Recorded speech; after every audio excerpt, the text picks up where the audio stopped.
quería que vieras lo que es el Valle de los Caídos, lo que se hizo aquí después de la Guerra Civil. Es parte de la historia y lo que ahora llaman esto de la memoria histórica, pues creo que no se hace daño ninguno con saber dónde están tus muertos, vamos, sin ánimo de represalia ninguno, pero que vengamos a verlo indistintamente de lo que ocurrió aquí, no se tiene por qué hacer daño ninguno. Su Excelencia el Jefe del Estado, en unión de su esposa, abandona el templo inaugurado en el 20º aniversario de la victoria y en el que se ha celebrado un solemne funeral, y pasa al arengario levantado en la explanada para pronunciar el discurso que dirige a los falangistas llegados de toda España, a todos los que hace 20 años lucharon con denuedo por esta patria mejor. Mucho fue lo que a España costó aquella gloriosa epopeya de nuestra liberación para que pueda ser olvidada. Pero la lucha del bien con el mal no termina, por grande que sea su victoria. La anti-España fue vencida y derrotada, pero no está muerta. Nuestra guerra, dice Franco... Un año después de acabada la Guerra Civil, Franco decide levantar un monumento para honrar, según se afirma en la propaganda del régimen, la memoria de los caídos por Dios y por España. Elige Cuelgamuros, un valle situado en la Sierra de Guadarrama, a 9 kilómetros del monasterio del Escorial, en el que trabajan junto a obreros contratados presos republicanos. Ante el grandioso monumento de gratitud... Para ellos el hacer esto era una represalia, era un castigo.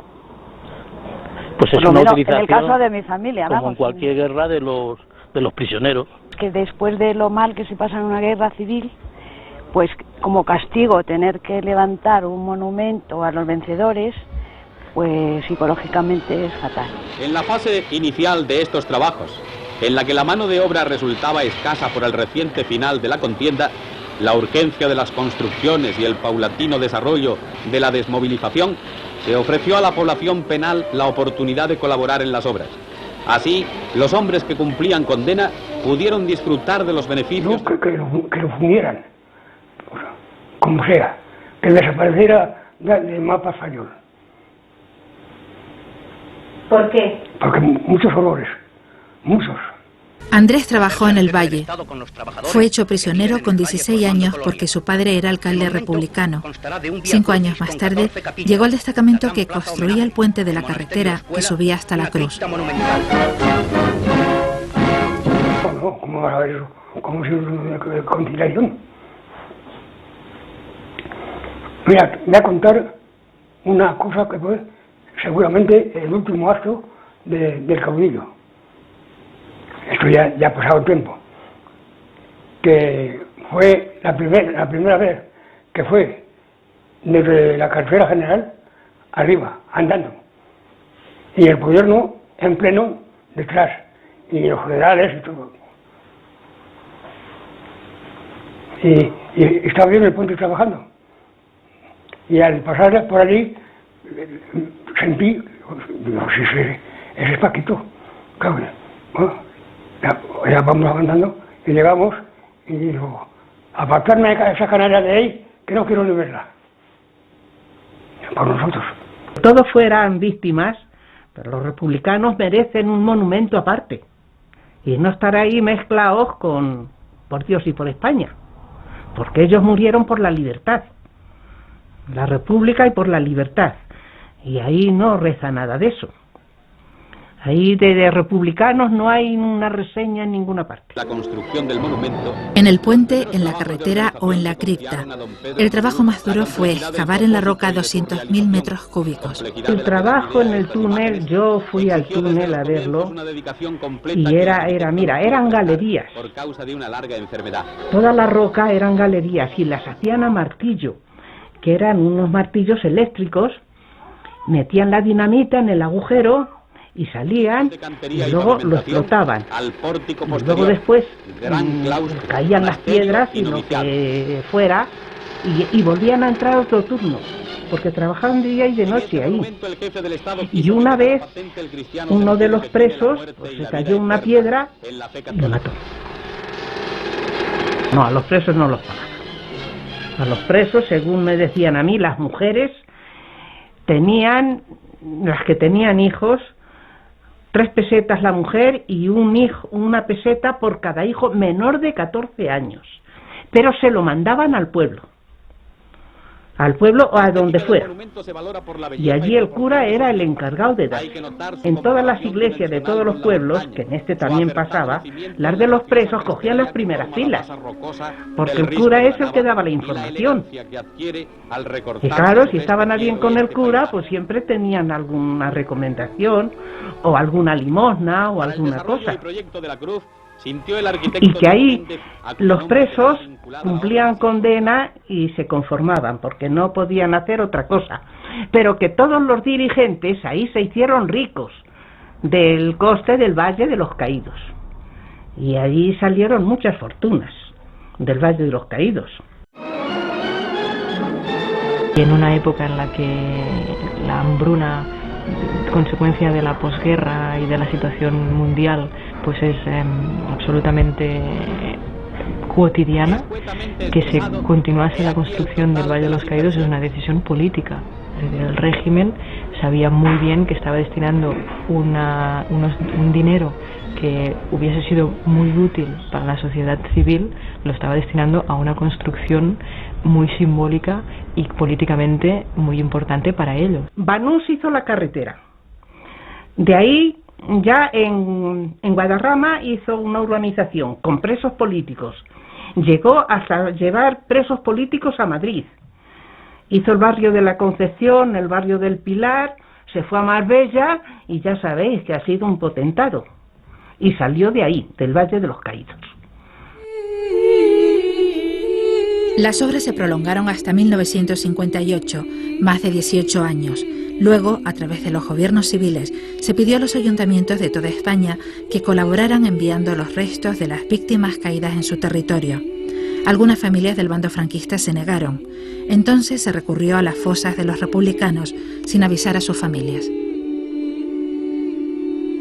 Yo creo que hay muchas otras familias de soldados que perdieron la vida en la guerra civil, tanto del ejército republicano como del ejército franquista, que no saben que los restos de su familiar están en el Valle de los Caídos. Es decir, en el fondo, el Franco, con el Valle de los Caídos, no trató bien a nadie, solo se trató bien a sí mismo.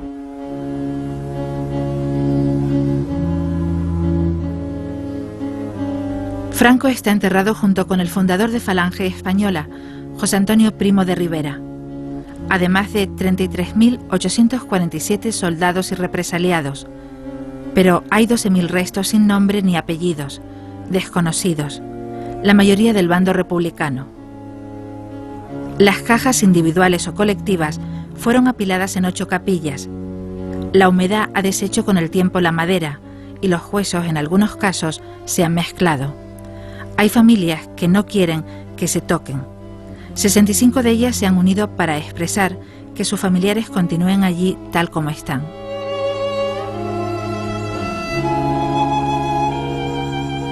Hay un informe forense que desaconseja explícitamente el que se realice ninguna exhumación porque los restos están mezclados. Entonces no hay una garantía de que un familiar que quiera exhumar a un ser querido se lleve exclusivamente a su ser querido. El Valle de los Caídos lleva sufriendo un acoso desde hace ya casi 2 años, y obviamente estamos o entendemos que está motivado por un gobierno, evidentemente, que en este caso es revanchista.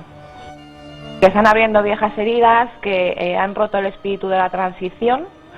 De ahí que se haya creado esta ley de memoria histórica que, como he dicho antes, creemos que es innecesaria y que es frentista. En 1980 se sacaron de la cripta para llevarlos a Navarra los restos de 133 personas asesinadas en el verano del 36 por la represión golpista.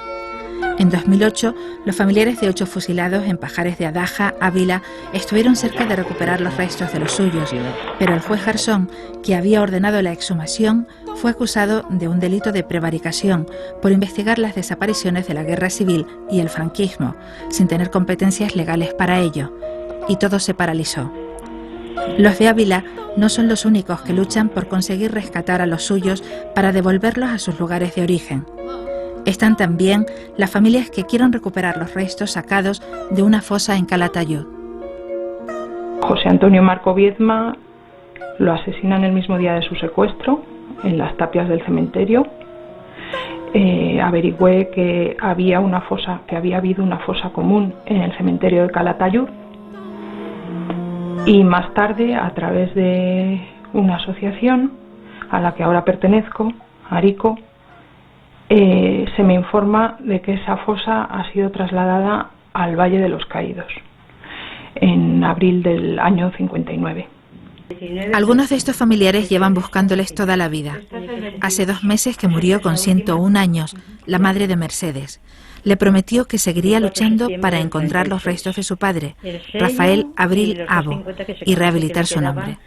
Que desaparezca una persona, que te quedes sin ella a los 2 años de edad y que ya no la vuelvas a ver, y que mi madre viuda a los 27 años, que tampoco sepa de su marido. Pido datos por todos los sitios, información sobre él, nadie me lo da. Y en el Valle de los Caídos me responden que en el mes de abril del año 59 llegaron unos camiones al Valle de los Caídos procedentes de Calatayud. Me dicen el número que tienen de columbario y todo, pero que el nombre de mi padre no consta como que llegase allí. Dice, eso no quiere decir que no esté. Dice, porque hay muchos otros, dice, que tampoco figura el nombre. Muchas familias piden que se les devuelvan esos restos. Ahí hay una gran dificultad de identificación, pero probablemente ese lugar debería de encontrar un memorial de todas esas personas con sus nombres, una dignificación de esos restos. Sabemos que han pasado muchos años, sabemos que hay dificultades, pero también sabemos que hay expertos que dicen que sacarlos de allí no es imposible, y a nosotros nos gustaría poder llevarles unas flores a un sitio donde sepamos o podamos intuir que están, y nunca más tener que avergonzarnos ni callar. Que los 81 de Calatayud vuelvan a Calatayud. Ahora el valle está abierto al culto y no pueden celebrarse actos de naturaleza política ni que exalten la guerra civil, a sus protagonistas o al franquismo. No puede ser un símbolo del franquismo 40 años después casi de que ya terminara la dictadura. Y esta es la razón de una transformación que hemos abordado con una comisión de expertos. Tiene que decidir, por ejemplo, el problema de los enterramientos, cuál es el uso de algunos espacios sobre los que pudiera haber, por ejemplo, una exposición permanente para el estudio de los grandes conflictos civiles, cómo se construyó el valle, cuántas personas, cuántos prisioneros estuvieron allí, cuántos murieron, cómo se hizo aquello, por qué se hizo. Ha sido uno de los monumentos de patrimonio nacional más visitado. Ahora está cerrado. Está pendiente la restauración por desprendimientos de las esculturas de Juan de Ábalos, La Piedad y los Evangelistas, y solo está abierto al culto. La comisión tendrá también que decidir qué pasa con la comunidad benedictina y si es compatible el objetivo de un lugar de reconciliación con la permanencia de los restos del dictador.